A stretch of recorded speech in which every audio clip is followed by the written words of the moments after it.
Twin Halls, one of the oldest of the Rift fortresses. The paladins say this place is haunted. I don't know about that, but it sure could use a good dusting. Indeed it could.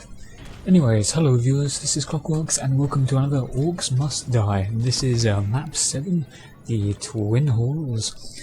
And for this one they introduced two new things. First is the flip trap, and the second is a new enemy, the ogres. Now you'll notice that I have a few extra traps than per standard. That's because this is not the first time I've played this map.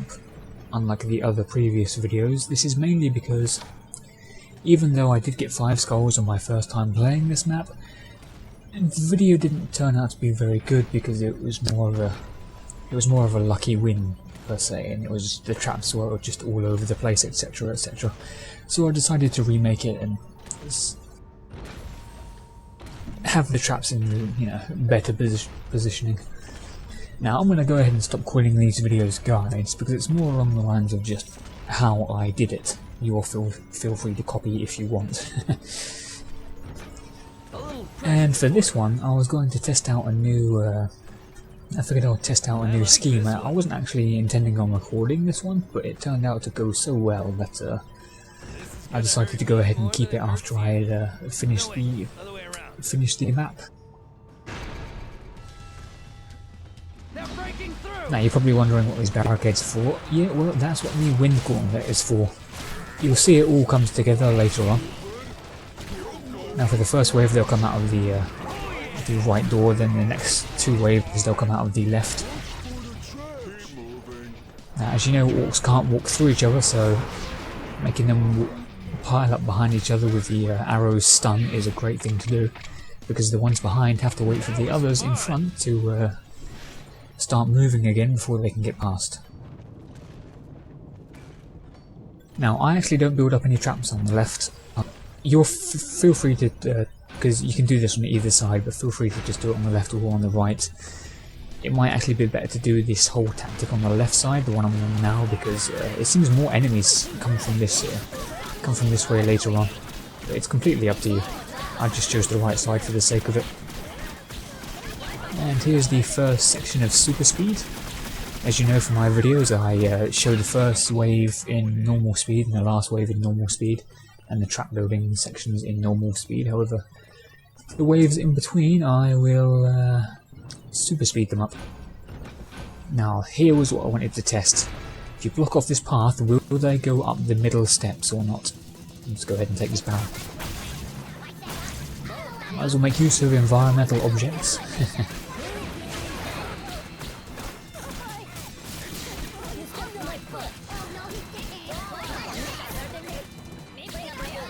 Now I leave one of the orcs alive here just to test to see if the tactic would actually work, because if they just decide to go straight through the barricades and destroy them, then it wouldn't work and I would have been screwed, so. He does. Now I wanted to see if he would go right to the other side, and he does. Now this plan is going to work perfectly. I'm sure you viewers can see what I'm doing. Now there's many ways you could do this map.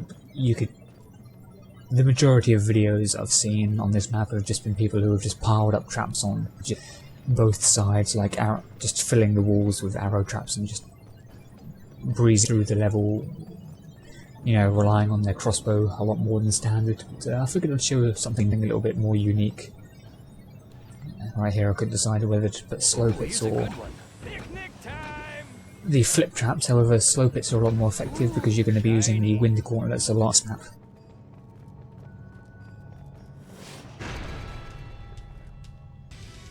And yes, this is a video showing you how to get the 5 skulls just using the stuff that you get when you first unlock this level, so anyone can do this, even if you just unlock the level. That's why I did that little tar pit thingy there, because I just pushed all 4 of those archers off the edge in one go. And this is the ogre I was talking about. They're tough old guys. And we'll put an arrow trap there, get them the moment they come down the steps.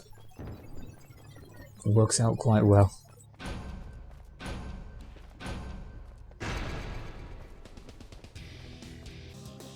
I couldn't decide whether to put a target there or not, but it's really worth it. It's up to personal preference, really. I think I'd rather save the money for something else. Not.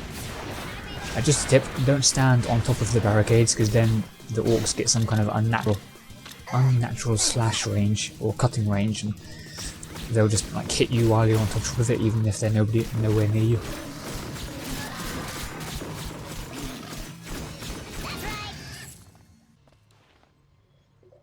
I was debating whether to put one there to force her around to the right, but it's not really worth it. The delay isn't long enough to make you spend an extra 700. You probably would have needed to put down 2 barricades as well, so it's not worth it.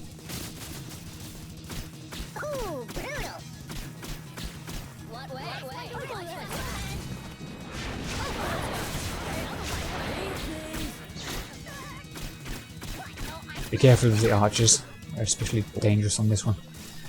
Especially if you're going for my plan here.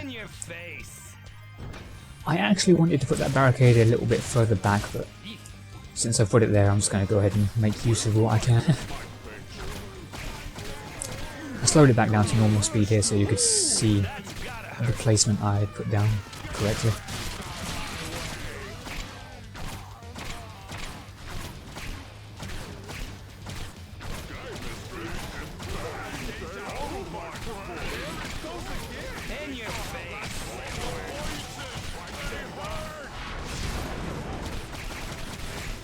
Don't let them get to your archers. Place another one there. Now you can't block off the path completely, because then the orcs will they'll basically just go in a straight line and destroy whatever barricades are in their way, so you can't block paths off. And barricades can't take a beating, they'll go down in a few hits if they get targeted, so just be careful.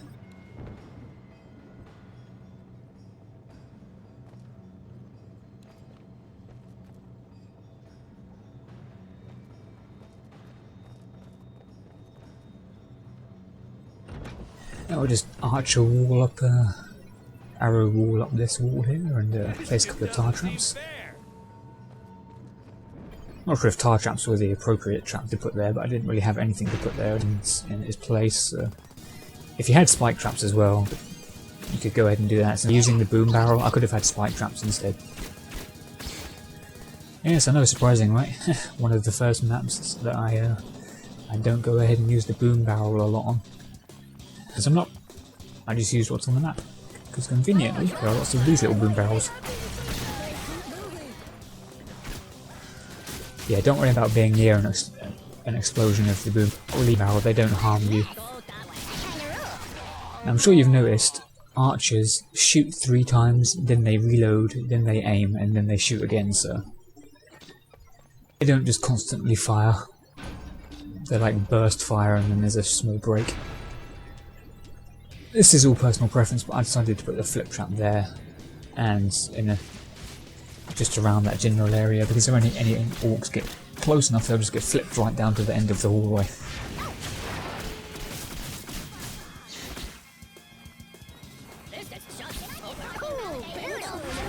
Don't even need to waste arrows here, you can just wait for them to bunch up and get them that way.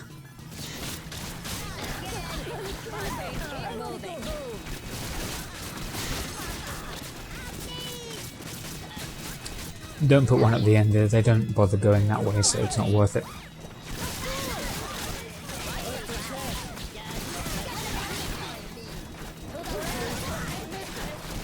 Yeah, they didn't get flipped there because the orc died on the platform, so Some new decorations. just put those 2 down there for the sake of it, and arch a wall up, arrow wall up this side as well, just because we can. Now this is the final wave, and there will be 2 ogres, one on each door, so you've got to be careful. But because of I can easily take care of this one and then worry about the second one afterwards. Right here I just wanted to test if the wind belt is secondary fire, or if the ogre would be affected by the wind belt at all. Not. Off you go, guys. But nope, it's not to see that guy managed to survive. Now, if you pay attention to the minimap here, the ogre is almost there, so we're going to go take care of him.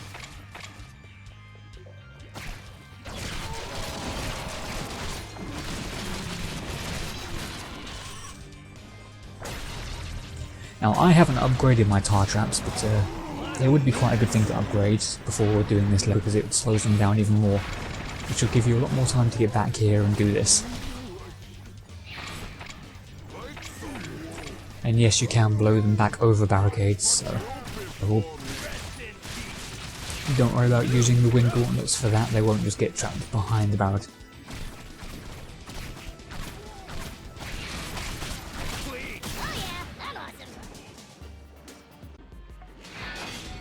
Anyway, that is the end of Twin Halls.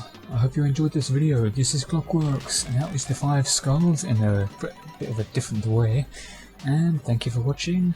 See you later.